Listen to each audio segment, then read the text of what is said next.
and they realize like, oh, we can't get an abortion, you can't hide this, maybe they did something. When Tyler, it's edited, redacted out, but you could still hear him say it. All these pontifications and theories about why the murder might have happened. One of them is maybe Maddie was pregnant. But do you think that Jennifer Soto knows more?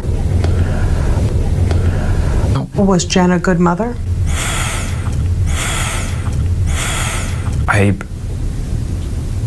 I don't know how I can excuse this. I don't know how I can excuse this. I don't know the whole truth, though. I need to hear more.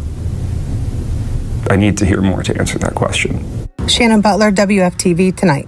Ooh, please forgive me in advance. I'm tired. I will admit my husband and I did like a 5-mile hike today. It was gorgeous. I needed the sun. I needed to get away. But on the way, I was listening to True Crime with Strategic Eyes. And that YouTuber, I linked to him below. He did a great breakdown of Madeline Soto's biological father, Tyler Wallace. Oh my goodness, I've listened to it so far on The Docket. He's the one who sent it to me. Gray Hughes, that's where Strategic Eyes got it from. And he's a stand-up guy. He was honest about where he got the audio. He linked to them. You guys know I've been partnering with GHI and The Docket. Thank God we could all get this audio. I want to know the truth. I want to know all of the truth. If not for the Lord, we would not have it. And I love Strategic's honesty, his breakdown. He is excellent. You guys go over there and check him out. So I don't want to do a lot of editing since I'm tired. I just want to be able to flow straight through this and hopefully get it up tonight, Saturday, September 21st. We'll see. Whatever's the Lord's will. But I just had to give that caveat. But now I see why Tyler Jacob Wallace, that's his name, Maddie's biological dad, she looks just like him. The theories and the reasonings and the explanations of everything, they're coming clearer now. You know, she looks just like him, and I was thinking perhaps that's why Jennifer kind of hated on Maddie. I've seen it before. I've seen it happen to friends. This one guy I knew in high school, it was kind of like his mom would tell him, "You remind me of your father. You're just like your father." And in this way, I wonder if Jennifer took out her ire and her hurt on Maddie and some of that lack of care, that lack of mothering. Was it Jennifer's hate for Tyler and his responses to his own daughter, or lack of responses to his own daughter and to her, Jennifer? Is that why she took things out on Maddie? We'll talk about all of that. But the main thing that sticks with me in watching or listening to this audio, 5 times now? Maybe 5 times now. I've been trying to stay awake. When Tyler, it's edited, redacted out, but you could still hear him say it. All these pontifications and theories about why the murder might have happened. One of them is maybe Maddie was pregnant, because he's like, oh, you know, maybe they're like, oh crap, she can't take care of this. You know what I mean? In the bad way, like she couldn't take care of it. Maybe that's what freaked out Jennifer and Stefan. We're going to get to that. Let's go methodically through this. And before I say that, I keep thinking of the WFTV Channel 9 missing interviews with Maddie's family. Now, Shannon Butler, she's great. I just want Shannon to tell us what happened to that missing video. Shannon probably knows. Maybe she turned it over to police or something. There were interviews with Tyler, his wife Tatiana. We're going to hear from her too in this audio today. And I believe it must have been Tyler's mom. All 3 of them, we were just waiting. When are they going to be interviewed? They sat down with Shannon Butler for like 90 minutes, and maybe we got about 3 minutes total of their interviews, and the rest were scrapped. And I'm like, why? Why did they get scrapped? How did you find out? I was informed through a phone call from Jennifer that she was missing. We weren't sure if she was like actually missing or if she was staying at a friend's house at the time. We were trying to like wait to see if she showed up, and by the second day I couldn't wait anymore. So I drove down to Florida. I love what I had of her, but we were supposed to have so much more, and I can't grasp it. I can't grasp it. Tell me about your daughter. Maddie was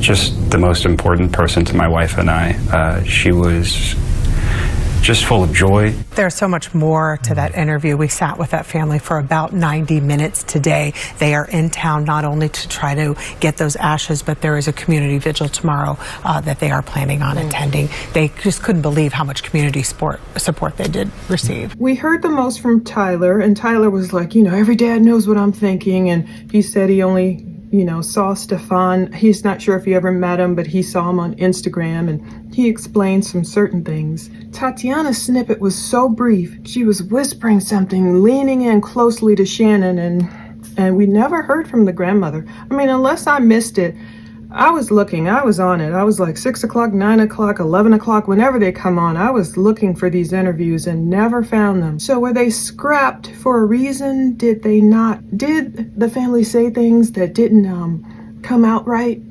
Why were those scrapped? Well, now that I'm hearing more of Tyler and Tatiana's viewpoint, some of the internet is going ham on them. Okay, I'm going to try and keep it objective, keep it fair. I don't want to go too easily on people, but I don't want to be too light on people either.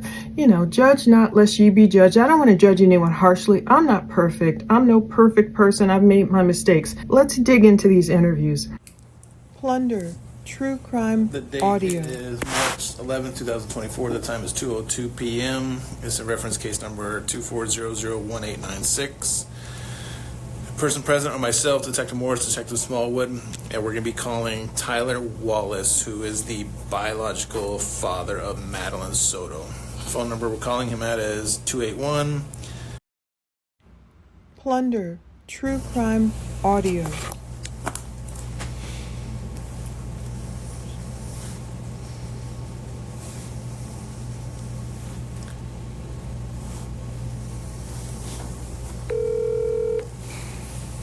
Hello? Hi, is this Tatiana and Tyler? Yes. Okay. Once again, appreciate you taking my call this afternoon. So as you're well aware, I got myself and my partner here, Detective Smallwood. We are working the case in reference to Madeline. Yes. All right. So I know, Tatiana, you're not biologically involved, but Tyler is. Yes. So I'm going to ask a majority of my questions. I need him to answer instead of you. Is that okay? Okay. Okay, perfect. Tyler Jacob Wallace, he's 36 years old. He just lives in Cypress, Texas, so that'll just be the only thing I say. I won't say where he actually lives. And his wife is Tatiana Angelica Wallace. So they were called by these detectives on March 11th. It was 2:02 p.m. That's their interview. So I don't know which videos we're going to get. The docket told me some videos are on the way, so stay tuned to his channel, of course. They interviewed Tyler Wallace, biological dad to Madeline Soto. A lot of questions. They called him on the phone. He's 36 years old. He's about the same age as Jennifer, I guess. Now the call opens. Tatiana answers the phone. Maybe, I don't know if they called her phone so Tyler could have his phone available for researching. Who knows? Tatiana answers the phone, and the call opens when the detective is telling Tatiana, look, you're not biologically involved. I'm going to direct most of my questions over there to Tyler. And she's like, okay, makes sense. Tyler, can you spell your first and last name for me? Yes, sir. My first name is Tyler, Tyler. Okay. My last name is Wallace, Wallace. Okay, what's your birthday?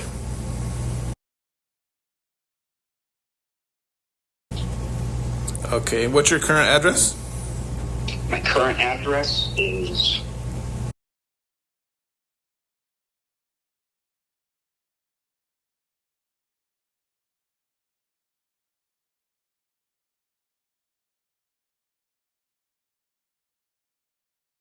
Cypress is Cypress, zip code 77433. Okay, and your telephone number?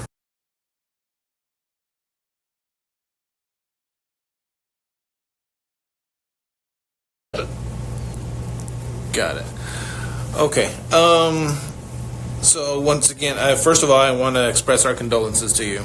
Thank you, sir. I know it's a difficult time for you and everybody else that's involved. So some of these questions may be difficult for you to answer, but I want you to do your best you can, okay? Yes, sir. All right. So, Tyler, you are Madeline's biological father. Is that correct? Yes, sir. I am her biological father. Okay. When were you and Jennifer together?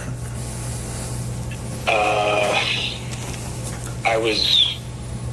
Are you asking our physical time or like relationship time? Yeah, relationship time. We dated when I was 16. I believe we were together for roughly 3 years.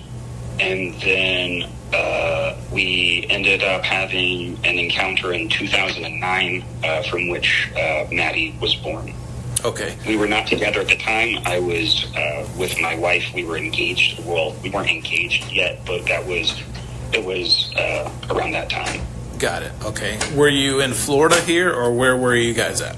I was at the time of our dating, so when I was 16 years of age and such, we would have been in Florida around Orlando and Kissimmee. Okay. I was living with my parents at the time. She was living with hers. At the time of our second encounter in 2009, I would have been stationed, I believe, in Baltimore, Maryland, doing training, and then in Kings Bay, Georgia Naval Base is where I was stationed for my duty station, and I encountered her there. Okay. Did she live up there or just come to visit? How did that come about? She was visiting. Our initial encounter in 2009, she was living in New York with her father at the time. I had just gone through boot camp, and we had connected, I believe, on MySpace. And then she ended up visiting me and a group of my Marines around November, and I only know it was that time because it was around the Marine Corps ball, so I have something to tie it to. I'm actually pretty wishy-washy with time, but that was around the period our encounter would have occurred. Got it. I'm sorry, I lost my train of thought. Can you reframe or if I answered that, let me know what. No, yeah, you're good. So. And he confirms he's very straight up. Some people are like, he sounds like a computer. He's a military guy, and he's like, yes, sir, I am Maddie's biological father. He says we dated when I was 16, and they were together about 3 years. So imagine this, Jennifer, about 16, I'm assuming too, they're around the same age. Maybe she was 1 year younger, whatever. They were together about 3 years. I was like, whoa. So Jennifer and Tyler together as teenagers about 3 years. Tyler said, we ended up having a second encounter in 2009 from which Maddie was born. So I was like, the math ain't mathin', but maybe it is. Okay.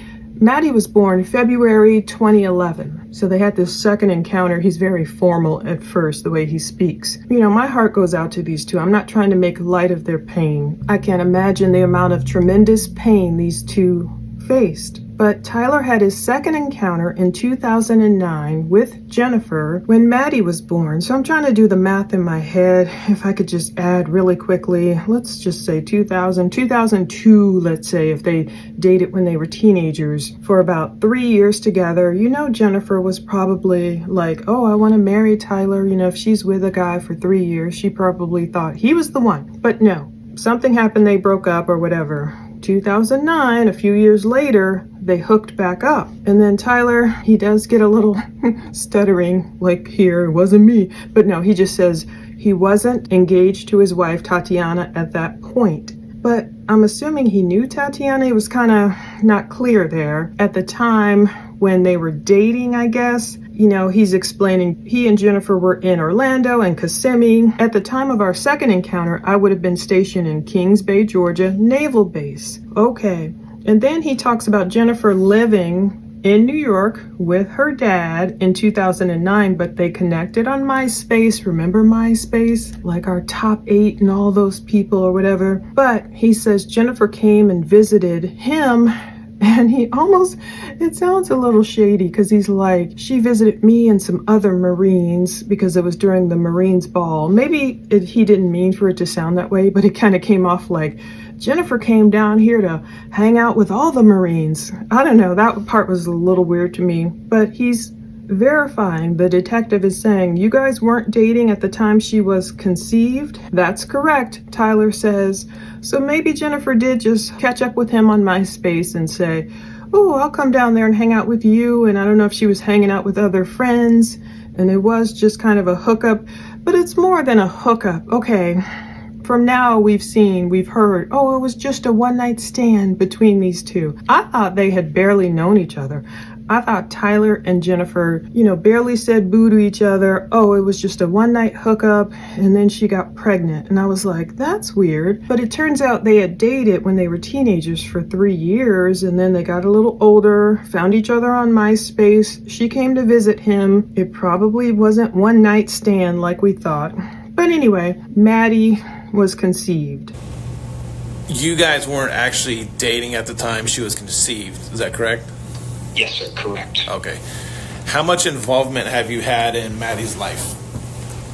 I have tried to maintain civil connections with the mother. I would say prior to the last 2 years, I normally got to see my daughter about once a year. But I was involved in a legal case in which I had to go to prison for 2 months due to some stuff that occurred in the Marine Corps in 2009. The short version of the story there is that I had some friends, in air quotes, who stole ammunition from the government, and then when an investigation came out from that, I was contacted by NCIS. I rendezvoused with them. I provided information, and then due to the nature of the case, I was required to spend 2 months in prison in the Federal Detention Center in Houston, Texas. And I just never financially recovered from that. So it's like it was 2 years since I got to see Maddie, and the last time I saw her was October of last year. And where were you then? Did you come to Florida or? She came to Texas. Maddie was sent to visit us in Texas. She traveled unattended. I received her at the airport. Okay. Now, the detective is asking, how much involvement have you had in Maddie's life? Tyler, once again, very formal. I've tried to maintain civil connections with the mother. He says with the mother, like that. He's not mentioning at first Jennifer by name, keeping it very formal, very standoffish. But he does immediately admit to this incident. Tyler was in prison. He was in the military prison, I guess, for 2 months.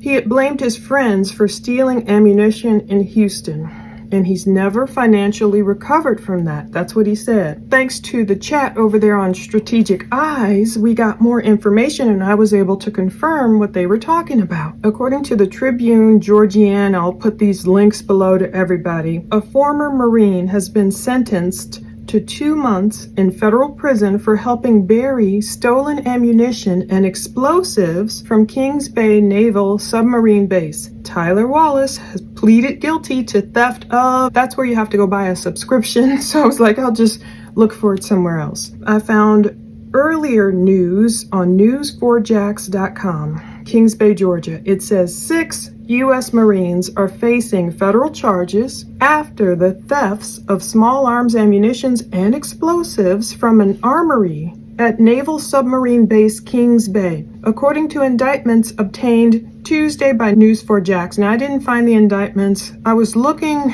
at first I was searching totally wrong. I was all off in Texas somewhere because I thought that's where it happened and I couldn't find him. But according to News4Jax, the thefts were reported from 2010 to 2014 according to documents. Some crates were found tossed into the Satilla, is that how you pronounce it? Satilla River or Satilla River? And some were shipped to a Marine's home in Colorado. So they tossed some crates in the river and shipped some crates to some Marine's home in Colorado. They list all the people, 1, 2, 3, 4, 5 guys, and then Tyler Wallace. They are all named in federal indictments, accused of possession of stolen explosives, theft of government property, and conspiracy. Now, according to court documents, this one guy, Cross, pleaded guilty to conspiracy. He faced up to 5 years in prison. 3 other guys pled guilty, but the charges they faced were currently unclear at that point. Now, that's back in 2019. But Tyler admitted that right off the bat. I'm sure he knew these detectives are going to want to know what's up. Do you have have a record. You know, Tyler is like saying, this is my history. I was in prison. He blames his friends for getting him in that melee. And I kind of tend to believe him, because why else would he only get 2 months? You know, if he was seriously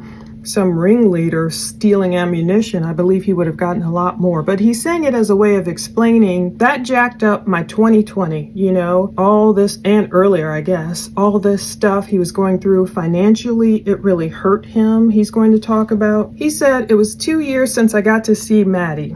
The last time I saw her was October 2023. He saw her for 4 days. It sounded like in there somewhere. I've listened to it so many times. I don't know why I can't catch it. You know, sometimes I just have to be in the mindset, even though I'm listening and taking notes and headphones and clear, good audio. Anyway, Tyler said he tried to see Maddie, I believe, once per year, but he did admit somewhere in there he's gonna blame it on Jennifer for trying to break up his marriage. So he's very formal about that October 2023 trip. He said Maddie was sent to Texas. You know, she traveled unaccompanied.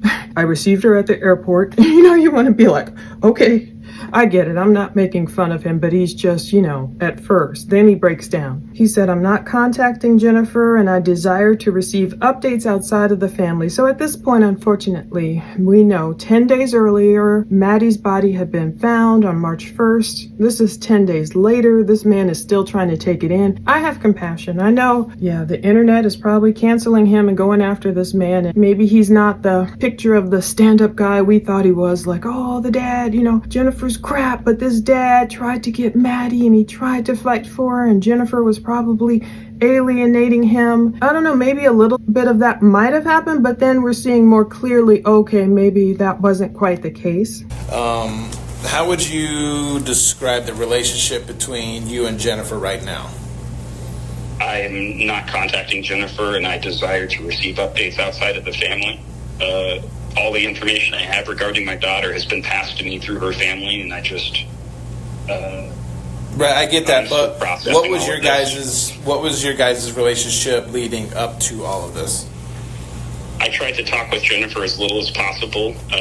There was a period when Maddie was first born that Jennifer seemed pretty intent on breaking up my marriage with my wife, and so in the nature of making everybody happy, I just talked to Jennifer as little as possible.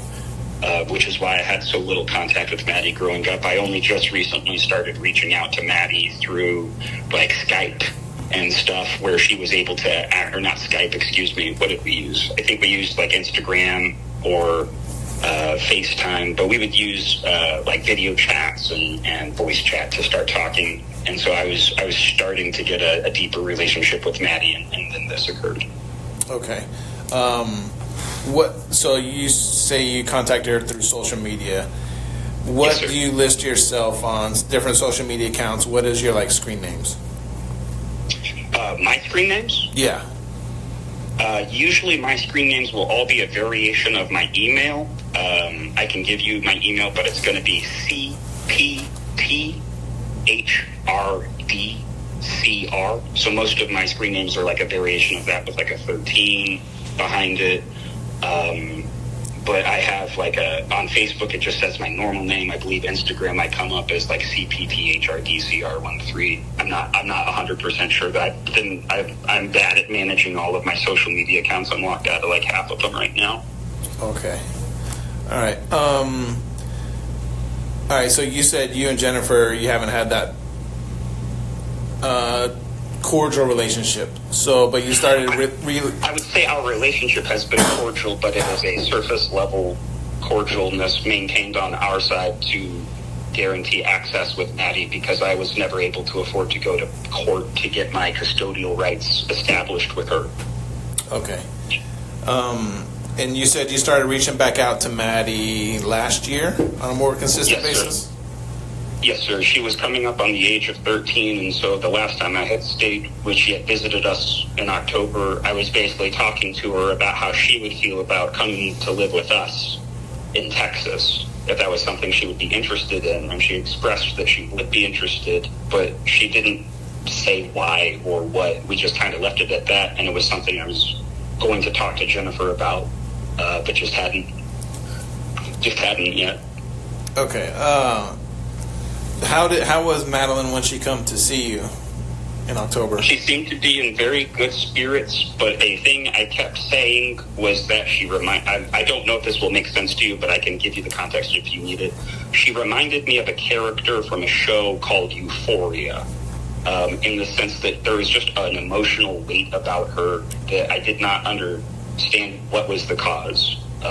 It just seemed like she was dealing with stuff that a 12-year-old girl shouldn't deal with, but I didn't get to see her enough to really pry, and so I was just trying to ask her like surface level comfort questions to build a relationship with her, but I had no clue anything was going on at that time.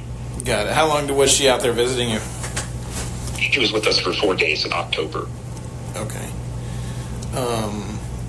But Tyler says there was a period of time when Maddie was first born that Jennifer seemed intent on breaking up my marriage, so I just talked to Jennifer as little as possible. So he's saying, I talked to Jennifer as little as possible, but he did not go on to say, but I still tried to fight to see Maddie or have her in my life. He doesn't really say that. And we went through the court documents where there was DNA, which might have to go through the court system in order to just prove who he is. I don't know if he was ever trying to deny Maddie was his daughter. DNA tests are paternity tests are positive. They're a good thing to get. But he doesn't quite explain in depth, how did your relationship with your wife impede you from seeing your daughter? And that's the sad part. Obviously, it sounds like some kind of unspoken competition between Tatiana and Jennifer.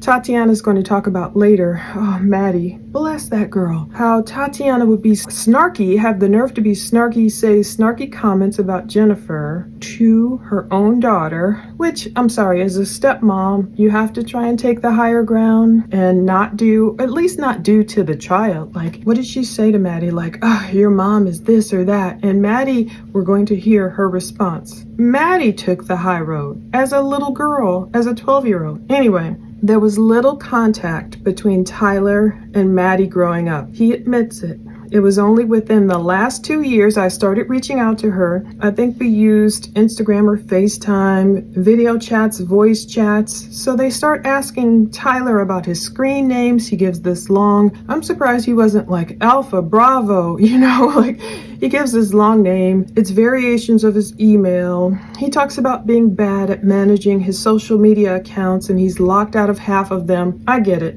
Sometimes all these passwords, whew. But he says our relationship with Jennifer has been cordial to manage access to Maddie. So he did put up a front of being kind and cordial just to be able to stay in his daughter's life. And I'm not going to go so far as call him a deadbeat dad. I just need more info from what really went down. And we know that Jennifer has said she wishes Tyler had more access or more attempts to contact Maddie. I don't know, what can you say? I don't know the full story, so I do feel bad for all these people who lost Maddie. I feel bad for Maddie's grandma. I feel bad for Tyler. I feel bad for Tatiana. They love this child, I'm sure, but I don't know what went wrong. I don't know if Tyler acquiesced to Tatiana, or, did he say, I don't want to rock the boat, so I better just stay away from Jennifer, and oh well, I got to stay away from Maddie too. Did he develop that wrong line of thinking? I hope not. But was it like out of sight, out of mind? I'm dealing with my own problems. I'm trying to keep my wife happy. Tatiana won the man. You know how it goes. You know how that ish go. Don't let me break into a Drake song here. But you know how it is. Was Tatiana like, I don't know. But was it like, haha, Jennifer, I got the ring. I got the man. Fine, you had his baby over there, but y'all just stay over there. And was Tyler more like, I'm not going to rock the boat. Let me just go with my wife, do my military duty, break off these garnished child support payments. But whatever happened, at least Tyler, as Maddie started turning 13, he was still trying to establish a relationship. But now I'm seeing more about why Maddie felt the way she did. And I'm not trying to rub salt in anyone's wounds. It's enough pain to go around here. But Maddie did kind of speak of the strained relationship between her bio dad and herself. It's right there in the court documents. It's nothing I'm making up. Tyler said I was never able to afford to go to court to get my custodial rights established. She was coming up on the age of 13 when she visited Texas. Tyler spoke about Maddie possibly coming to live with them. So this I do give him kudos for. It's hard.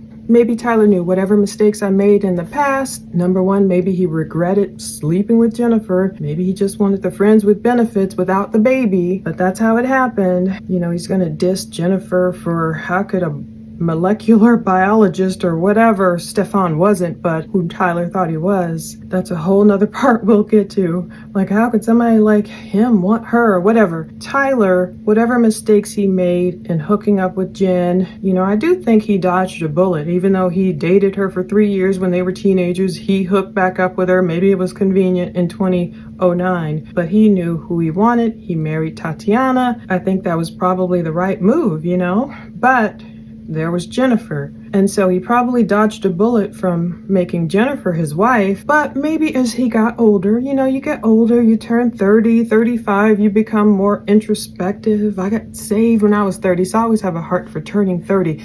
You know, you start self-reflecting. And maybe Tyler was like, you know what, I haven't been fair to Maddie. You know, I've been messing around and this military stuff set me back, and, you know, these other yahoos or whatever you call the, what is it, hoorah, the Marines, they make that sound. Anyway, hanging out with those guys or whatever happened got me in trouble, set me back financially. I went through all this mess. I didn't have enough money to go to court to, you know, get some custody rights, joint custody. I'm at Jennifer's mercy, maybe that's what he felt, maybe that was true. But at least when Maddie came to visit in 2023, Tyler was like, what do you think about living with us? I just love that. Tyler said Maddie expressed that she would be interested in it, but she did not disclose to them why or what. It was something I was going to talk to Jennifer about, Tyler said. So, ooh, very good. Maybe he made some mistakes as a man. We've all made some mistakes in life, you know? I'm just gonna say it. I'm not gonna dog him out. Maybe he was realizing his mistakes and he could have actually gotten the chance to say, Maddie, what do you think about Texas? You know, how about you live your rest of your whole teenage life, maybe out here for the most part? I don't know if Jennifer would have ever gone for that, but maybe he was trying to correct a mistake. And isn't it so sad that that's the last time he saw her? I mean, my goodness. But this was so astute. She reminded me of a character in a show called Euphoria. Whoa. There was an emotional weight to a 12-year-old girl like her, dealing with stuff a young girl shouldn't be dealing with. I didn't know what was going on. Boy, Euphoria. Woo, that's one of those intense shows, one of our favorite shows, basically, even though it's like, I shouldn't be like promoting it or anything. It's like all these supposed teenagers, but you know, they're really like 20-somethings, the actors, I'm sure. And there's controversy with that show too. Who's Sam Levinson? He's the showrunner, I do believe, and everything with Zendaya. I mean, is that show ever coming back? Beautiful Zendaya, main character. She's all drugged out. And I remember that scene where she had to crawl her way to the bathroom, and she has friends, and then there's that one character, Eric Dane's character, you know, McDreamy from Grey's Anatomy. He's up there like assaulting this other young character. Oh my goodness, there's so many things these characters deal with, and of course Sam Levinson has them half naked half the time. But it was so on point for Tyler to equate Maddie with Euphoria. It's really like what she was dealing with, the emotional weight. Like there's drugs surrounding her. I'm not saying there were illicit drugs surrounding Maddie, but you know, all these prescription drugs. She's being pushed all these things. And of course the abuse. Dealing with stuff a young girl shouldn't be dealing with. But Tyler's saying, I didn't know what was going on, but he could just feel the weight of it on her. He's going to talk about her going from this cute, goofy little silly girl to just one of the girls he sees with the 1,000-mile stare, the stare of 1,000 miles, like a Vietnam vet. You know, someone traumatized. They've seen traumatic stuff they should not have seen. Have you talked to her since October? I had a couple of Instagram communications with her since then. I talked to her, I believe, once or twice on video chat. And I can't remember the exact dates, but I have, just so you know, I have left all of my social media untouched since the search turned into a verification that she was in fact dead, just in case any of my social medias can be useful to you guys. Okay.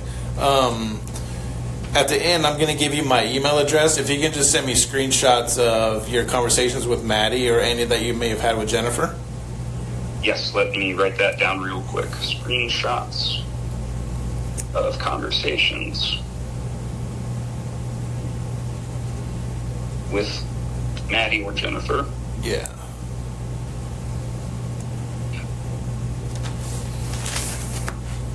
Is there anything in specific you're looking for? Nope, just all your conversations. That'd be great. Say that one more time. Just all of the conversations you've had with Maddie. Yeah, got it. And then if you've had some with Jennifer, those as well. Roger.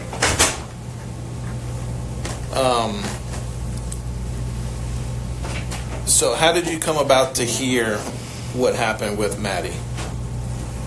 It was, hold on, let me pull up my phone so I can find the exact day. Give me 1 second.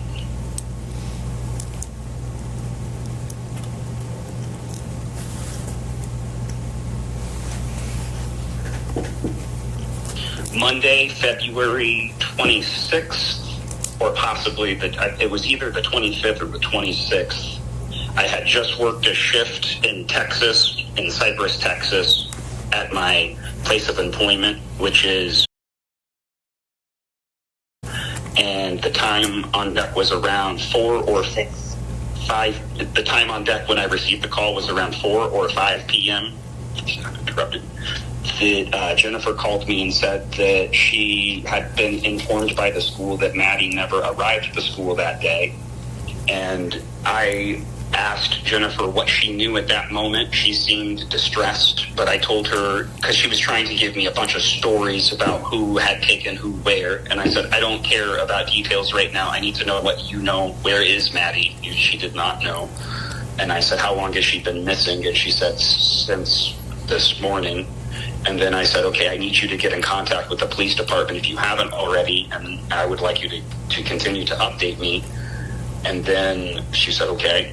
And then she had mentioned that it was her birthday, and then when Jennifer and I were talking, I had started to mention the statistics of things like sex trafficking in Florida. I know that Houston and Florida are high on sex trafficking, so I was throwing out scenarios of what we should be looking for. Did somebody grab Maddie? Was there videos out there? Could we see footage? And Jennifer was, I believe, writing some of this down. I don't know, but she was trying to, it appeared she was giving me whatever details she could. But then after that, I went home and waited with my wife. I let my wife know Maddie was missing. We started making some social media posts to spread the word. And then on about day 2 or day 3, I just couldn't wait anymore in Texas. I felt really hopeless. And so I let Tati know that I was going to drive down to Orlando, Florida, which I did. I drove to Orlando, Florida, and I'm not sure which day I drove down. It was the 3rd day after I found out, though. And I stayed with my friend, Lynn Bradshaw, who is like a lifelong friend of mine. He lives about 20 minutes away from the area where Maddie was taken. I can pause now if you have any questions, or I can keep going. No, you keep going. Pretty fresh in my mind, though. Yeah, keep going. So at the time when I arrived at Lynn's, my initial first thought was, I'm going to fucking go out to the last known GPS location. Jennifer had sent me like a pin or a GPS location of where Maddie's disappearance would happen. And at that point, Lynn and I had basically discussed the pros and cons of going to look for myself. The pros being that it would make it feel like I was doing something. The cons being that I really had no idea what I was looking for. And then that's when we started seeing like Twitter posts from the Kissimmee and various police departments saying, please do not engage in any public searching. We are currently working on this. And so I feel like I just knew in my heart that shit was going bad. I was staying with Lynn to help me kind of keep my emotions in check, and just watching social media, refreshing every so often to see if any news articles had come out. A bunch of my friends flew in from out of town, so I was visited by Josh Losey, who flew in from Indiana. He's been friends with me as long as Lynn. I was visited by my friend Stephanie Elaine Ashley, who flew in from Seattle. They both stayed with me for a couple of days at Len's place, and then they flew out.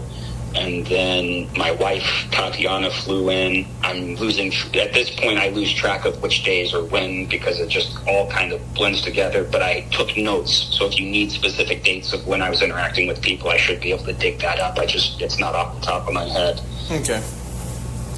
So... Did you have any, I believe it was the night I arrived at Florida that Len and I got confirmation that Stefan and that he had been arrested and that there was sexual abuse tied into this whole thing.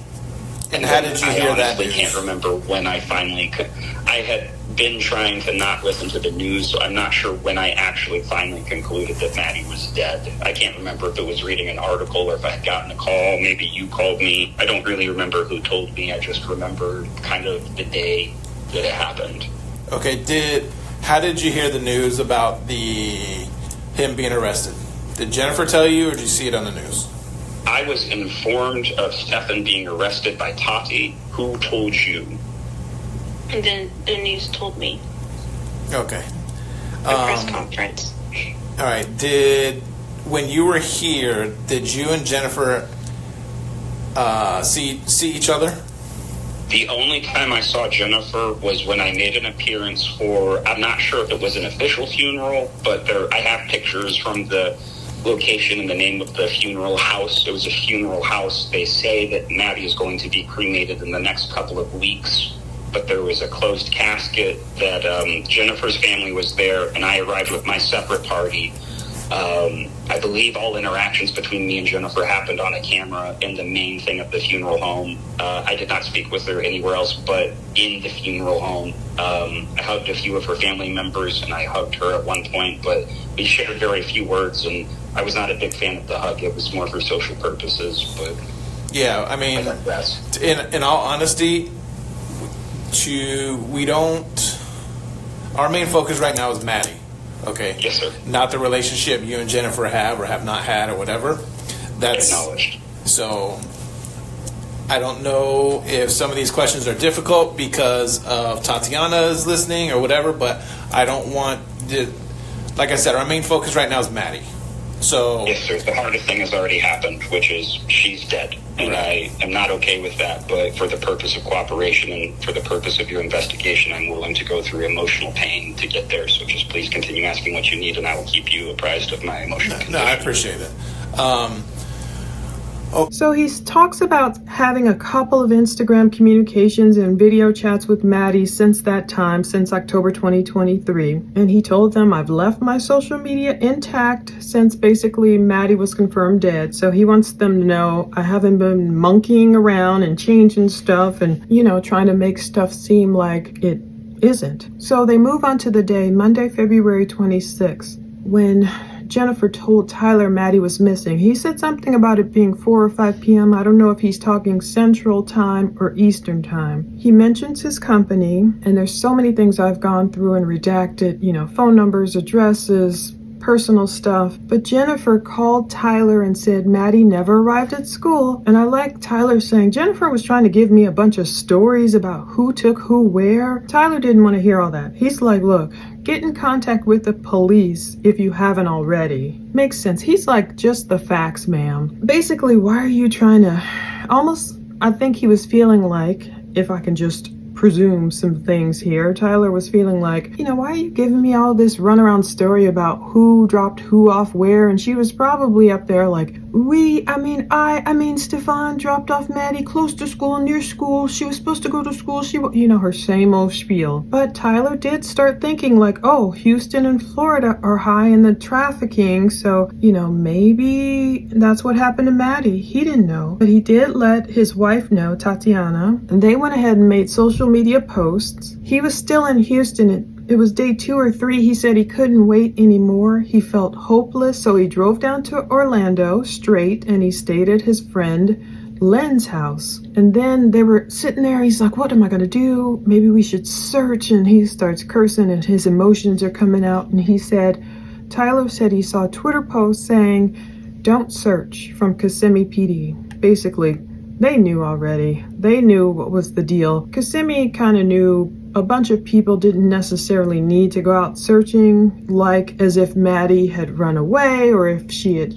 just gone to the woods and had been injured. They knew, okay, we got this stuff from Stefan. We can track him. They put trackers on the car. They knew eventually we're going to be led to Maddie's body. Tyler said all the interactions between me and Jennifer happened on camera at the funeral home. He said Tyler was kind of sus, like, is this really a funeral? He said it was a closed casket, whatever date this was. He doesn't say. And I think I remember there's photos from this. And he said, I'm assuming all my interactions are on camera, like, look, and his wife is sitting right there. So he's like, everything that happened is on camera. It's on the up and up. I hugged her family. I hugged Jennifer. I was not a big fan of the hug. He's just like, I didn't like hugging my ex-girlfriend, my baby mama. I got no enjoyment. He didn't say all that, but that's the vibe. And the detective picked up on it and he was like, I don't know if some of these questions are difficult because Tatiana's listening, but look, our main focus is Maddie. He's kind of like, look, dude, you don't have to do all that just because Tatiana's sitting there. Whatever, you hug Jennifer, you don't know if this funeral, whatever. But I did see a social media post from Tatiana. Someone else had asked. It must have been a different memorial. They were like, was the family there? Like, basically, was Jennifer and her family there? And Tatiana wrote no. So it must have been a later memorial where Jennifer already, the heat was too hot on her on social media. People were already coming at her with pitchforks and knives, or just pitchforks and, torches, I should say. Some people might want to. But anyway, Jennifer knew she had to stay away. Tyler agreed. The worst has already happened. Maddie is dead. I'm not okay with that. He said, I'm willing to go through emotional pain for the point of this investigation. Keep asking and I will keep you apprised of my emotional condition. So he's like trying to keep it together, but... Okay, did you and Jennifer talk about what may or may not have happened to Maddie? Only on the initial phone call when I threw out a couple of scenarios trying to figure out where to even start looking for myself. After that phone call was pretty much minimized between me and Jennifer. I know at some point she had her phone taken and contacted me through an alternate phone number to provide me information of where the funeral home was.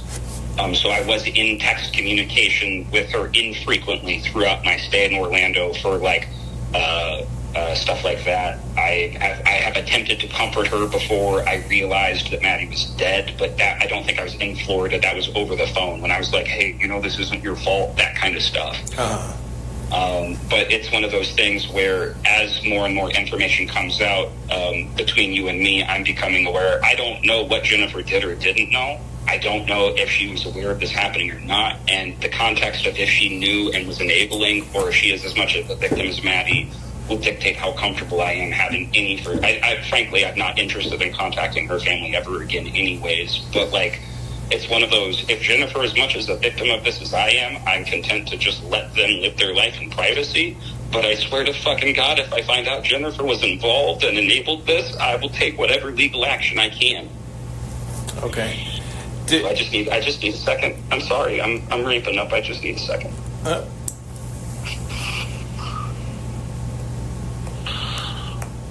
Okay, I'm sorry. That's okay.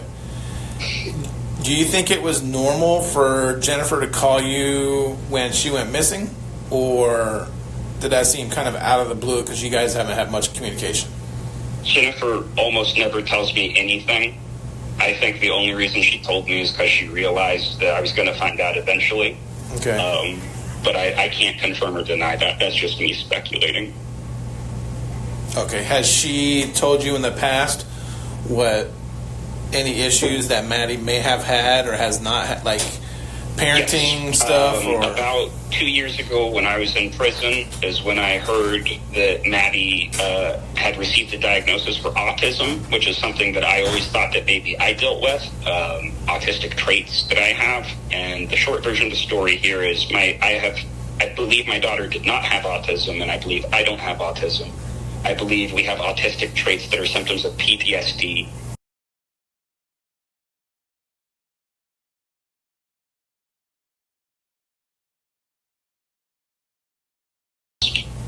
and realizing that it wasn't a genetic autistic trait that I passed on to Maddie. It was probably her having similar developmental conditions that I had as a child that I was recognizing in her. And that's real fucking hard to deal with, man. Okay. I wish I had seen the signs, but I just didn't. I was just trying to get a relationship with Maddie on the back end. I've been so patient waiting to have my turn with my little girl. And then this shit happens and I just don't know what to think. I'm just processing. I don't know what to do. I don't know what to do. All right. But Tyler said he attempted to stay in communication via text with Jen before he knew everything. And you know, he's explaining why he was kind of giving Jen a pass or some emotional support. He's like telling her, hey, it's not your fault. But Tyler's like, look, I didn't know. This was before Stefan was arrested. He didn't really know, I think, all this stuff. But he's saying as more information comes out, I don't know what Jen knew or didn't know. If she's as much as a victim as I am, or a victim in this whole thing as Maddie is. He's like, I swear to effing God, if I find out that Jen's involved, I will take whatever legal action I can. He doesn't want any more contact with Jennifer. And he said, Jennifer almost never tells me anything. He's talking about how much stuff does Jennifer let him know. And that's why he wasn't clear, like especially in those Channel 9 interviews where he's like, I want to know more. He didn't get on there dogging Jennifer out. He never has dogged her out in terms of, she must have known, she brought this idiot into our lives. He has never taken it that far. I think he just doesn't know. Like a lot of us, he just doesn't know a lot of details. But he did say about 2 years ago when I was in prison, I learned about Maddie having a diagnosis of autistic traits, like Tyler believes he has some autistic traits. I can relate to that. He said, I believe Maddie doesn't have autism though, but PTSD symptoms like from trauma. And he starts crying and he says, you know, he's talking about his little girl and he's just processing it and he's crying. And he says, I don't know what to do. So he's breaking down. Have you ever met Jennifer's boyfriend, Stefan? I don't think so. I think I've only ever seen pictures of him on Instagram. I'm trying to remember that. I didn't remember when Stefan came into Jennifer's life, but I've done some research on Reddit, and according to a local post that I found, it looks like he may have entered her life around 2018, which I would have still been in Kansas at that time. I do remember talking to Jennifer about Stefan and being like, hey, I'm low-key uncomfortable with you just bringing a guy around my kid, but that was one of those things where it's like I didn't really feel like I had a choice. I didn't really feel like I had to say. Jennifer always seemed pretty comfortable with Stefan. I knew he was a biomechanical engineer from what Jennifer told me, which always weirded me out on what the fuck would a biomechanical engineer want with Jennifer. Like, I'm not saying she's a terrible person, but I just didn't see what traits of her would attract somebody like that. And so I do have a working theory with what I think happened. I am aware that this is all speculation, but if you'd like to hear that, I will share with you what I suspect may have happened. Okay. What do you think happened? So the only thing that makes sense to me at this point is I've heard stories that possibly Stefan had stabbed somebody when he was 14 and that his dad had moved him across country. I've heard an article that maybe a former roommate had seen on Stefan's computer and that Stefan's mother had paid off the roommate. I don't know the veracity of those things, but those are what got me thinking on the mindset of, okay, so if his family moved him to avoid legal consequences for deviant behavior in the past, and he claims he worked at Disney, which I know Jennifer has always been around Disney, and so I'm thinking to myself, what would a predator do to find access to a child? Maybe they would go get a job at some place like Disney where there's high access passively to children and just observe. And then when he located a child that was of his taste, maybe he saw that Maddie was approaching Jennifer regularly, introduced himself.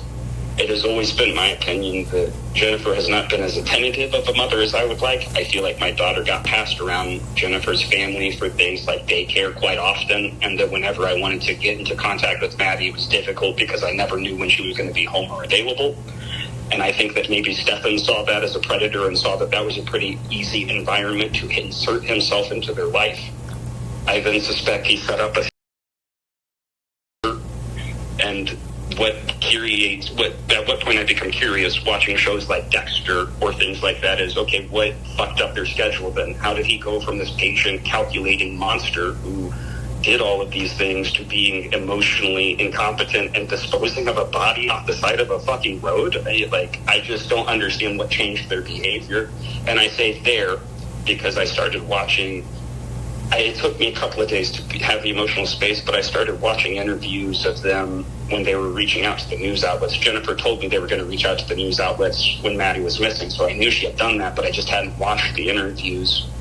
And when I watched the interviews, Stefan is in a couple of them, and I was watching his body language, but then because I was doing that and some YouTube videos about body language came out, I was looking at Jennifer's body language, and it's like, I saw very strong emotions in her, but they seemed like anxiety, like not grief, not she was waiting at home while our daughter was still missing. Like that, I literally can't wrap my brain around that. It doesn't make sense to me. And so what I suspect happened is something that they couldn't avoid, something like maybe or something, and they realized like, oh fuck, we can't get an abortion, you can't hide this. Maybe they did something. I don't know if Jennifer was involved or wasn't. Maybe Stefan did all this on his own and she just found out. That's where my head is at.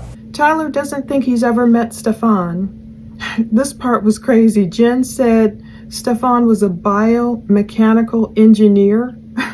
Where did she get that from? Like, I know you try and stunt and front. You're with your new man. Some women think they have to big him up in front of the old man. So it's like, ooh, I've moved on from you, Tyler. Look, I'm with a biomechanical engineer now. No, you're with a dude who can't stay employed. He's playing Warhammer and 40K or whatever and got these Tamagotchis. He quit his Disney job. His mother had to take his high school tests for him to get his GED. There's so many issues with this new man, but obviously Jennifer did not want to tell Tyler all of that to make Stefan look like a loser. Tyler would have been like, why do you have this dude around my girl? And it would have given Tyler more ammunition in the custody battle that would have been surely to come if Jennifer wouldn't have given up Maddie easily. You know, if Maddie would have said, I want to move to Texas. Like, I love Florida, I love my friends and everything, but you know, Maddie might have been imagining on that final trip. Can you just imagine if she got there and she hung out with Tyler and Tatiana and it's like, you know what, I really love them. I love this farm or animals, or I think they live in an apartment, but to me, I think animals come in there somewhere. I remember at the memorial, I feel like I remember Tatiana saying something about Maddie loved feeding the animals, or it feels like there's a farm involved. I don't know. But anyway, imagine if Maddie would have just looked forward with hope. Like, you know what, my mom keeps taking this fool Stefan back. She keeps turning a blind eye, or she doesn't see it or whatever, and Stefan is abusing me. I'd like to go over to my dad's house. What would Jen have said? Tyler was like, what would Stefan be doing with Jen? Basically, he says she's not a terrible person. He's kind of like, why would a biomechanical engineer want to be with Jen? And then, you know, some people can say, well, Tyler, why would you want to be with Jen? But technically he didn't. Maybe he just physically, weak moment, decided I'm going to be with her. And they weren't responsible and got pregnant. And some people I've read too, maybe Jen was trying to trap Tyler, like, this was my boy from, you know, when we were teenagers. We dated 3 years. Okay, now I'm up in New York. Let me go see him. Let me go to this Marines ball. Maybe they were all dressed up and feelings overcame one another. And as soon as Jennifer told Tyler she was pregnant, in her mind, maybe she was like, this is it. He'll be like, I'll marry you. And nope, he went on, what was it, the very next month or something like that? I have to verify all these dates. I'm going to marry Tatiana instead. And was that like, oh, so I have this baby. And some women, they take it like, you're not going to see this baby, or you don't even want to see this baby. You know, maybe I'll use the baby as a pawn. You won't get to see your child ever. Or maybe she was like, I wish you would come see your child. I wish you would come. So I don't know what all this detail is about she tried to break up my marriage. What does that mean? You know, did Tyler attempt to come see Maddie? Now, I did see when Maddie was 1 year of age, I have seen photos of her on Tyler's Facebook. So obviously there was some kind of time he got to see Maddie when she was a baby. And what was it? Was Jennifer making it seem like, oh, he's coming to see me and the baby? Like, what does he mean she tried to break up my marriage? That would be interesting to hear more about. But then Tyler moves on to the rumors he's heard. So we know Gray Hughes was able to interview a lot of Stefan's friends, and we've got different info. I think Tyler must have been watching, because Tyler said he saw rumors Stefan had stabbed someone when he was like 14 or whatever. He heard the rumors that Stefan's mother covered for him in the past over some kind of underage abuse or some issue. You know, we don't know if any of this is true. This is just what people are coming out and saying in interviews. And that Stefan's mom allegedly paid off somebody to make those charges go away or never to be created. And that's why I was like, you know what? I think I want to set up separate updates with the police department, because I just don't know. I just don't like the fact that everything I know about my daughter has been filtered through that family to me. Mm-hmm. I'm sorry. That's my piece. That's okay. Have you, like, when you and Jennifer were together, was she on any kind of medication or anything like that, or do you know if she's been on any medication since? She was never open with me when we were together. I do know that since we dated, she's been diagnosed with bipolar. I don't know what medication she's currently on, but I know that she's been on medications as hardcore as lithium in the past. Okay. What about Maddie? I don't remember the names of the medications, but I was informed when Maddie came to visit me that she was on antidepressants, anti-anxiety medication.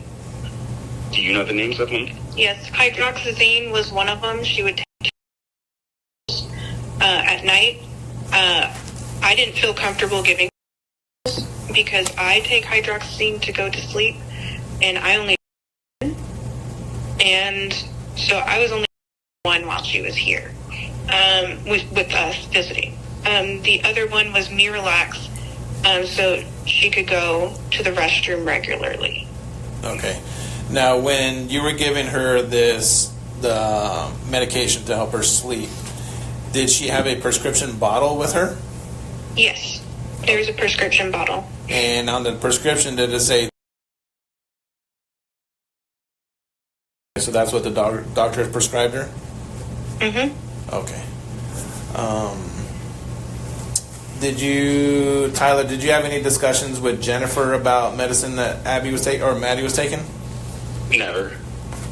Okay. Did I remember? I don't think Jennifer ever really told me about their visits. It was just that when I was responsible for Maddie, she would rattle off a list of what I was responsible to make sure she got. Okay. And when Maddie come to visit you, what were the sleeping arrangements like?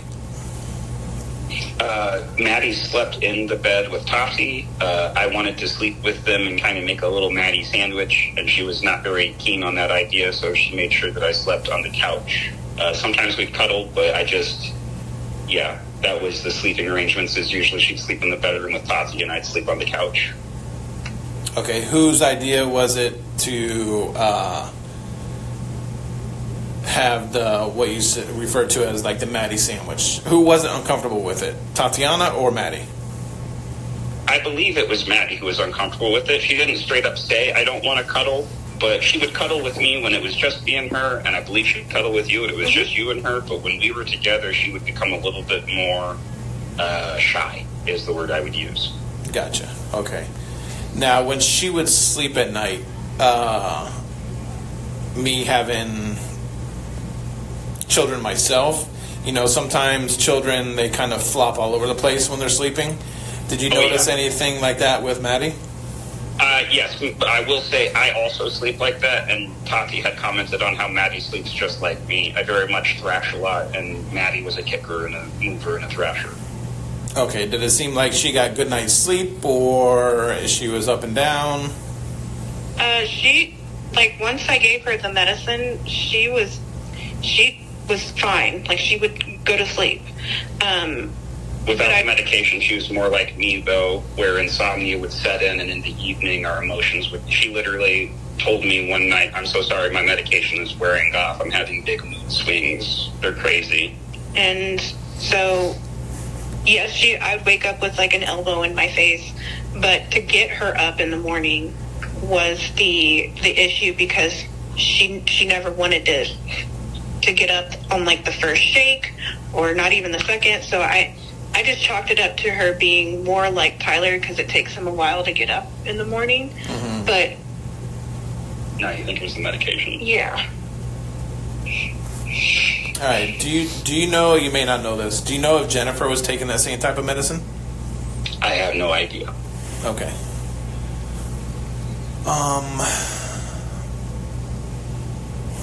Does she talk about her relationship with Jen and her relationship with Stefan? I asked her if her mother and Stephen were still together, and she says no, they're not together. She, loved her mom, because every time I would like make like a little bit of a snarky comment, she would like correct me and say like everybody's beautiful in their own way. And we never really talked about Stephen when she was around, just to say that they weren't together. How was her demeanor when she answered that? It was like kind of like, well, they're not together, whatever. Like just Would you call that like dismissive? dismissive, yeah. Okay, so upset or like angry or just kind of like, how would Kind of you? emotional reaction. Did she seem like she was uncomfortable? Did she seem like, how did she seem to you? She just seemed like she was just casually talking to me. It wasn't like a angry emotion or anything like that. That's kind of the problem. Is I would ask surface level questions on if she was happy, but she always answered pretty vaguely, and so I just truly never knew anything was wrong. Yeah, sorry. Go ahead. Keep That's talking. okay. I didn't mean to interrupt you. So she was just kind of like just dismissive, like we were just talking like, oh yeah, they're not together anymore. And I'm like, okay. Okay. I know hindsight is 20/20, and you guys kind of only had a couple interactions with her yearly. But did you see any change in her personality over the last couple years? Do you anything that stands out? I felt like the last time we met in October was the only time we ever really saw each other, is how I would describe it. When I'm being metaphorical when I say I saw her for the first time and she saw me for the first time, and we really felt like we connected. Other than that, it's always been like she hasn't felt like I'm sorry, this is just father talk, but it's like I've been watching her grow, but she hasn't felt like a whole person with her own questions and curiosity and motivations until the last time I saw her.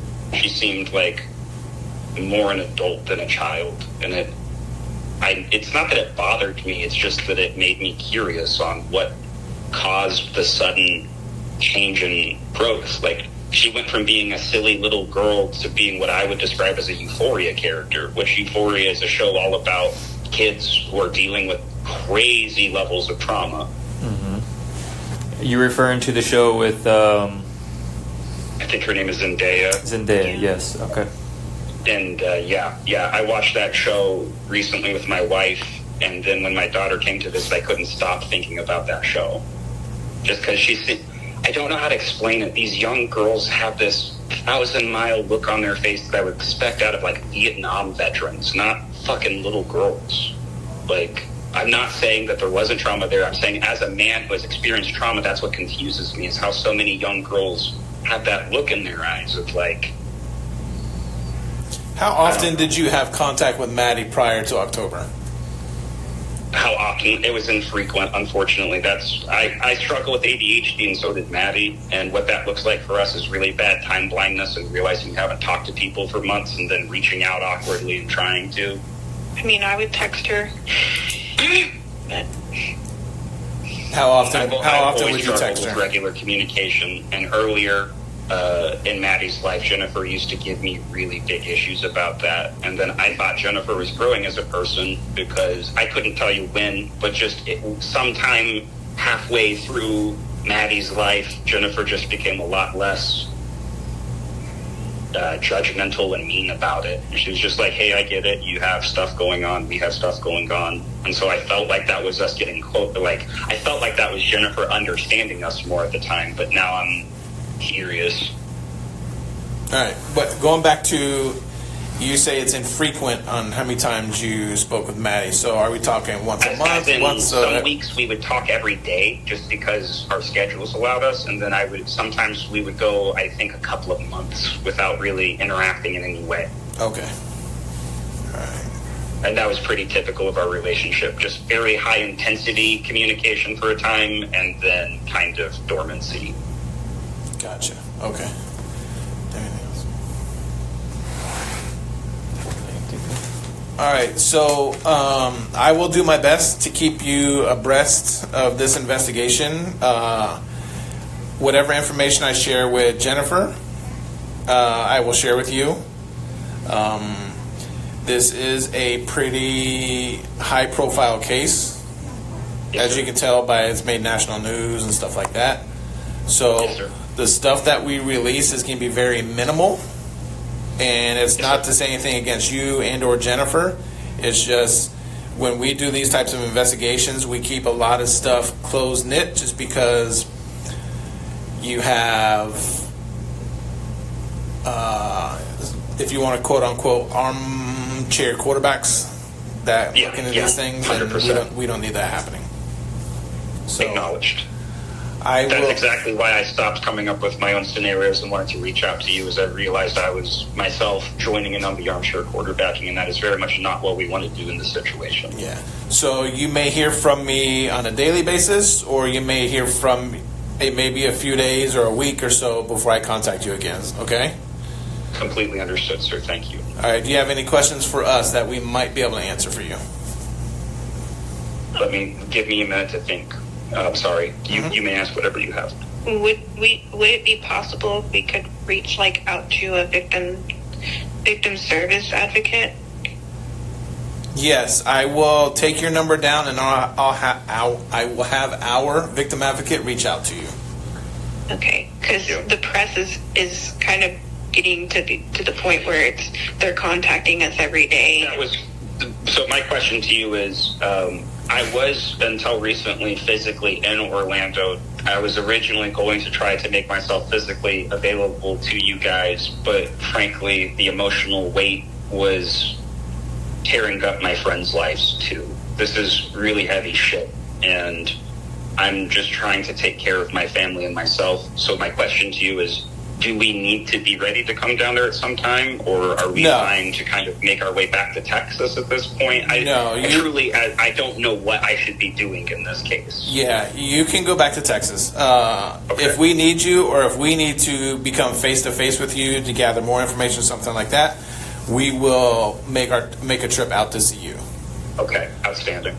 In the meantime, would it be acceptable behavior if I were to, say, travel to visit my parents in Kansas, or is that something you would advise against at this time? No, absolutely. My parents just haven't been able to come down to Florida to grieve with us, so that was kind of my, not this week, but in a month, I intend to visit my parents in Kansas. Should that be acceptable? Yeah, absolutely. Okay. As for the press, I know you said the press has been contacting you. Once again, you're adults. I can't tell you what or what not to do. Only We're thing not I can talking do. with anybody at this point in time. We'll talk with victims advocates and legal representation to figure out if that's in the case's best interest at any point. But I have no horse in this race. I'm content to just stay off of the pages and grieve in private. Okay, so what I would do though is any press that reaches out to you or something like that, if you do not want to talk to them, you can always defer them to our police department. And our public information officer will handle all those requests. I appreciate that. I will direct any further people that reach out through you guys. Okay. Is there a number, or in fact, if I was going to, what should I say when I'm directing them? Is there a number or an email I should give them? Just tell them no comment. You can contact the Kissimmee Police Department. That's all you got to say. No comment. Please contact Kissimmee Police Department. Thank you so much. You got it. And I will be in touch with you, like I said, in the next few days. I'll probably reach back out to you. Outstanding. I appreciate that. All right. Yes, sir. Have a good afternoon. Thank you. You too. Bye-bye. All right, we're going to conclude this interview at 2:42 p.m. So Tyler's saying something about deviant behavior, like was someone, Stefan or Jen, making moves to avoid this deviant behavior or to cover for it or whatever. And he talks about Stefan working at Disney, how Disney, same thing I was thinking, the same line of thinking. Do people choose certain jobs because predators get access to people? So even though Tyler said Jennifer is around a lot of Disney people and she ultimately got a job at Disney, not at the same time Stefan was working there, if I understand it correctly. However, he has this theory that Jen and Stefan hooked up around Disney, this playground for predators, pedos. I think I was combining two words there. We know from Jen's interview, she met Stefan at a realty company. And then Tyler did say Jen is not as attentive of a mother as he would like. And Jen had the same shots to fire at Tyler when she said in her interview, he doesn't contact Maddie as much as I would like. So both of them wanted them to be different. Some people would say, the nerve of you, Tyler. But Tyler said, I feel like Maddie was passed around to family and it made it hard for him to get in contact with her. And that was like being passed around. I was like, that phrase was just like, Stefan, as a predator, I believe in Tyler's mind, saw Jennifer as this easy prey. And then he's talking about watching shows like Dexter, another show I've watched, really violent. What is it? This killer cop with a heart of gold. And it was just so violent. But I think he was trying to say, what happened with Jen and Stefan? Did it turn into some Dexter type of deal where they're doing away with my daughter, in essence, is what he was saying? But Tyler said he watched interviews, those awkward interviews with Jen and Stefan, and he said Jennifer's body language looked like anxiety, not grief. So it's like, that wide-eyed interview and he was like, yeah, she had emotions, but it wasn't like grief. A lot of people picked up on that who didn't even know Jennifer. That's why this case was so intriguing. That's why my first video about Maddie was March 1st, the day her body was found, because that whole week I had been watching wait a minute, there's something wrong here. Who was that dude lurking in the background and then kind of pretend crying and being all weird later? And then why is Jennifer looking all spacey and shaking her leg and rubbing Stefan, comforting him? And then the dog food feeder goes off and she's all, it'll stop in a second. Something is wrong. I was like, what is wrong here? Something's wrong. And that's when I just got hooked on this case. And so Tyler says, yeah, Jennifer was waiting at home while her daughter was missing. He picked up on that too. He was watching, their body language was wrong. Jennifer didn't look like a mom who was like, I just want my daughter back. And Jennifer was saying stuff like, I want my daughter back no matter what that means, no matter how that looks. And true, that was only a couple of days after Maddie was reported missing or so, maybe a day or whatever. No matter what it looks like, I want her back home. I don't want her to come back harmed. Weird way of phrasing things, saying things. People picked up on that. A strange way of talking. People expect when they see the mothers of missing children, they're like, please bring my daughter home now. Please release her. They're talking that way. They're not saying, I want her to come home no matter what it looks like. I know she's already dead or something. Maybe some do, but Tyler said, here's the part where Tyler is thinking of Maddie potentially being pregnant. And even though it's redacted, we get the gist. He was saying maybe something happened where, he's saying Stefan and Jennifer were colluding, they were colluding together, we can't get an abortion. We can't hide this. And so I was like, oh, wow, that's what he's saying. He's saying something prompted it because he's like, wait, why is Jennifer waiting at home while her daughter was missing? He knew, a lot of people know. A lot of people have mentioned this. If Stefan, of course, unfortunately, was sexually abusing Maddie like he was, and he's going along and he thinks this is a great deal for him, maybe he's convinced Maddie that he's in love with her, that they're boyfriend and girlfriend, and maybe they really will have their Woody Allen moment like Jennifer said. She told Stefan, she said, I kept telling him my worst fear is that it'll be like Woody Allen. You run away with her when she turns 18. And maybe he had convinced Maddie, yeah, we're going to run away together. maybe that's what the runaway in the woods comment was. Who knows? And Jennifer's like, don't do that to me. But my point is, what intercepted? Like Eliana Vincent would say, what interrupt the pattern? What interrupted the pattern? If Stefan had it so good, and I'm just saying this, of course it's not good. It's horrible, freaking evil, horrible, nothing godly about it. But if in Stefan's mind, I got Jennifer, she's all drugged up, she's turning a blind eye, or she doesn't know, I'm able to get over on her. She's giving me access to her daughter when I want, come babysit or whatever, go off to room 4 because I need my sleep. Something had to have precipitated it. And maybe it truly was Maddie feeling bold, like, no, I don't want you anymore. I have a crush on another boy. I don't want this anymore. Maybe it was Maddie literally being pregnant. One thing I thought, Valentine's Day, Maddie stopped taking her medication. And I don't know if you can take hydroxyzine when you're pregnant. I need to look that up really quick because I keep thinking of, why did Maddie stop taking her medication? Hydroxyzine pregnancy.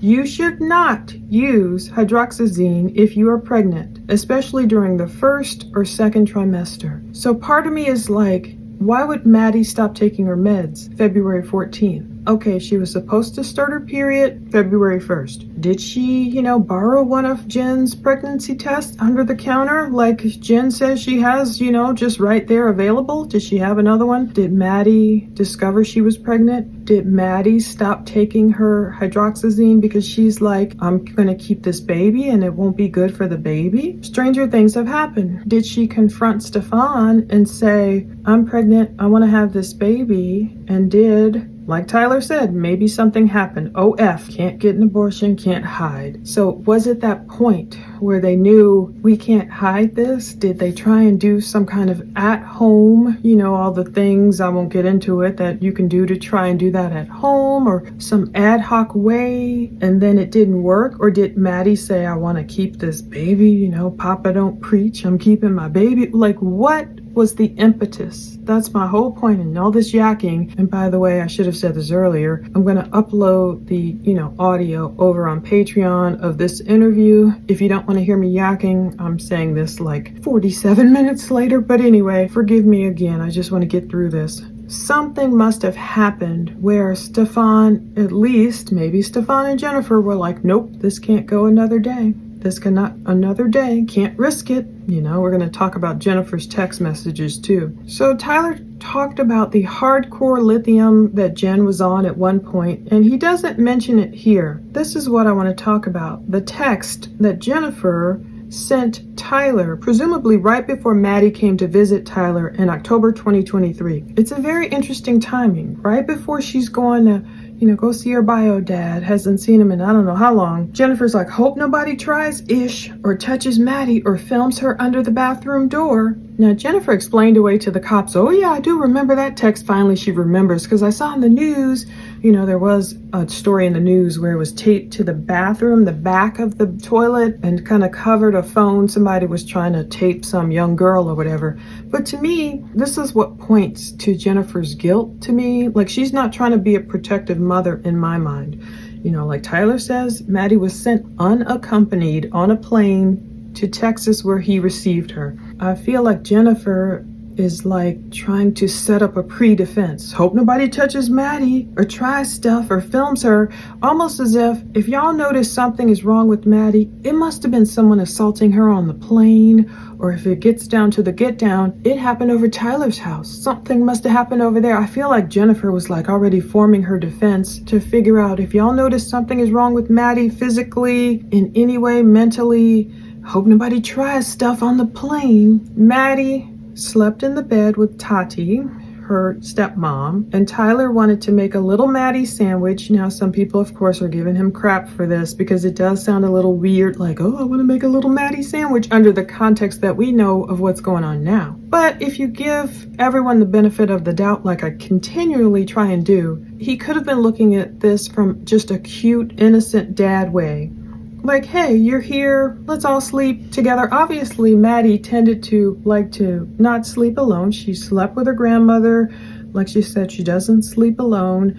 And some people, children, especially maybe usually younger than Maddie, if they have ADHD, I know It's a good thing to learn how to sleep alone, self-soothe and all that, like Stephen Young, Jen's ex-husband, talked about in his interview. But practically, sometimes that doesn't work. Some children have conditions where they just want to be with their parents. And if their parents aren't touching them or doing anything untoward or bad to them, to me, there's really nothing wrong with that until you find a way to transition them. Okay, how can we get in our own bed here and as you grow older? But Tyler did admit Maddie was not comfortable with that, like a little Maddie sandwich. And I see why, because Maddie probably didn't trust any dude. You know, she was like, here's Stefan, supposedly this father figure in my life since I was 6 to 7 years old, and look what he did to me. So Maddie's probably looking at every dude like, you're sus too. I don't know. You're saying you love me. Not saying Tyler would ever do anything like that, but Tyler slept on the couch because Maddie wasn't comfortable. He did say Maddie was comfy cuddling alone, like with Tati, his wife, or maybe alone with Tyler, but she would be shy in front of both of them. And that made me think too, like Maddie was maybe used to being more secretive in terms of what Stefan forced upon her. He was probably like, this is our little secret, so we can cuddle alone, or we can cuddle just like when there's a Maddie sandwich between Jennifer and Stefan. Unfortunately, in the condo, you can cuddle with me then, you know, but Maddie was probably used to keeping secrets because it had been forced on her whole life.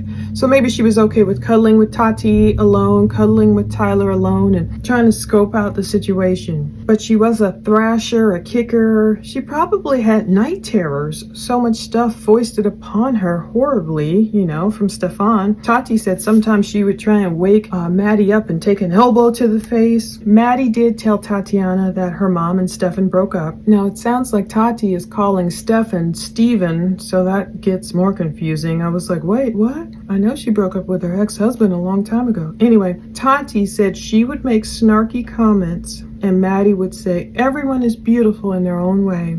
So it's nice Tati's admitting she made snarky comments, but yeah, that's really like, you know, Tati, she's already got the ring, she's got the man. Why make snarky comments about Jennifer to her daughter, to her own daughter? And were the snarky comments about her looks and all that? That's why I don't sometimes like snarky comments, you know.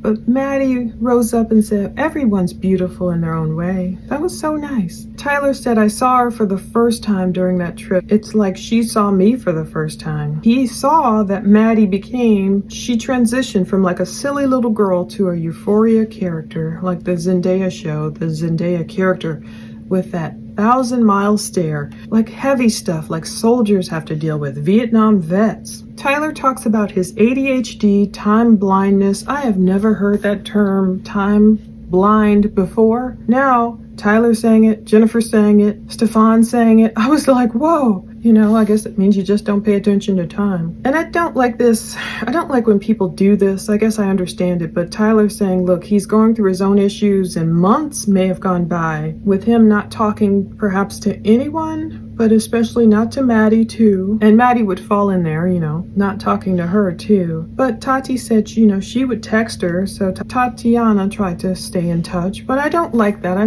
don't mind it, I guess, is what I should say. Some people, they go through their own issues, but I don't like when people necessarily ghost you. It's bad. I've done it myself, but people will ghost you for months and then try and pop back into your life. Tyler says, pop back into your life awkwardly. That's what he would do to Maddie. He said Jennifer would give him issues about going months without talking to people, then reach out with awkwardness. And I get it. I think it's just a simple text of, hey friend, or whomever you're about to ghost. This is my issue I'm having, whatever it is, whether it's with you, my own life, or whatever. I'll hit you back when I'm better. I'm okay. Thanks for being here. Love you. I'll hit you back. You know, it just takes a couple of seconds to say I'm going through something right now, but I just don't like it when friends do that. Hey girl, here's what I'm going through. Let me talk your ear off for 2 to 3 hours and okay, receive your counseling, blah, blah, blah, blah, blah. Yeah, let's get together this weekend. Ghost. You know, 6 months later, oh girl, you know, it's like, I don't know, a person just feels used. So imagine how Maddie must have felt with her own father doing that to her. Tyler did say midway through Maddie's life, Jennifer became less judgmental and mean about it. You know, like she kind of fell back, gave me grace. Maybe by the time Maddie, halfway through her life, is when Stefan came in like a knight in shining armor, around 6 years old. No wonder Jennifer stopped giving Tyler a hard time, because Jennifer's like, hey, you know what? Probably let me stop bugging Tyler to be in Maddie's life, to take care of her, to, whatever, pay his child support, to come visit, to get her, whatever Jennifer was being judgmental and mean about. Because, Tyler said, Jennifer must have realized, she said, oh, we've all got our own stuff. I got my stuff. You're going through stuff. It's cool. So it's almost like he kind of fell back, but now he's curious, he said. And yeah, he should be, because that's when Stefan came into Maddie's life. And no wonder Jennifer kind of like, it's not right, but no wonder she let Stefan just take the lead. She posted that photo, I will never forget, the day after the first instance, the first categorized instance of abuse, where little bitty Maddie is up there on Stefan's shoulders. He had just abused her like the day before for the first time. It's horrible. Jennifer said something about, oh, I love my happy little family. And I know she was, stunting for the gram, but like, here's Stefan, here's Maddie, here's me. Happy little family. Almost like, in a way, an F you to Tyler, like, fine, you can go have your wife. You chose Tatiana, you didn't choose me and Maddie. Well, guess what? We've got Stefan in our lives. This is my new happy little family. And maybe that's one reason not to in any way take up for Jennifer, but maybe that's why Jennifer was like willing to put up with so much crap. Maybe she knew some stuff wasn't right, but maybe she was like, I'm willing to look the other way to keep this man in our lives. Because why would Jennifer just keep Stefan there for so many years? Just let him in. Her little girl's so small. Maybe she never knew anything, but maybe when she got the inkling, and maybe that's why they were on and off so much. Did Jennifer grow a conscience and say, get away from my daughter, get out of our lives? I think you're harming her. Is that it? Or did she just say, I'm bored with you, I want to date someone else? But Jennifer was ready to make this ready-made family, just the three of them. It did not work out. And this is where it ended, unfortunately. But Tyler was curious, like, did Jennifer fall back and leave me alone? Because Jennifer had stuff to hide. What did Jennifer still mean about that text she sent to Stefan, like, Maddie can't sleep with me anymore, I can't risk it? I don't know, did she mean she can't risk Maddie getting pregnant? Did she mean something different? I don't know. It ends with the detective saying this is a high-profile case. We have all these armchair quarterbacks, trying to pontificate about what's going on. And Tyler said, yeah, he's been doing the same thing, and that's why he kind of stopped doing that too. We're going to close with Acts 20:35. In everything I showed you by example, that by working hard in this way, you must help the weak and remember the words of the Lord Jesus, that he himself said, it is more blessed and brings greater joy to give than to receive. Thank you for putting up with my laid-back attitude and hopefully very minimal editing so I can get this sucker up tonight. Check the links below to visit all the people I've mentioned and sources, and I don't know which one we'll do next. We'll see what comes down the line next week, straight from police. I'm hearing there should be some videos. I won't spoil it because I can't remember what the docket told me. It sounded like a surveillance video, but I know we're not getting those, so it was something else of Stefan's. We'll see when we get it. Thank you so much for always watching, sticking with me, for all your support, all your kind comments, all your understanding of the audio watermarks, and thank you for visiting Strategic Eyes and everyone else. Take care.